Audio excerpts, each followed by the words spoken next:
Hello' guys, আপোনালোকৰ কাৰণে good news যে আজি মুখ্যমন্ত্ৰী ডাঙৰীয়াই ফেচবুক লাইভত আহি গ্ৰেড 3 আৰু গ্ৰেড 4 দুটাৰ ৰিজাল্ট দিব বুলি ঘোষণা কৰিলে।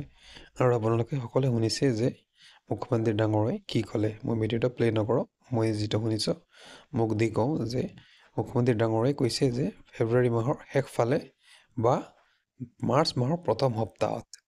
এতিয়া কৈছে ন মাৰ্চ মাহৰ প্ৰথম সপ্তাহ বুলি কৈছে ন, সেইকাৰণে ফেব্ৰুৱাৰী মাহৰ আশা আপোনালোকে এৰি দিয়ক। ফেব্ৰুৱাৰী মাহৰ ৰিজাল্ট নিদিয়ে, মাৰ্চ মাহৰ প্ৰথম সপ্তাহ কৈছে, তেন্তে আপোনালোকে ভাবি ল'ব যে মাৰ্চ মাহৰ প্ৰথম সপ্তাহ শেষ হৈ যাব। দ্বিতীয় বা তৃতীয় সপ্তাহত আপোনাৰ ৰিজাল্ট দিয়াৰ চান্স 100% আছে।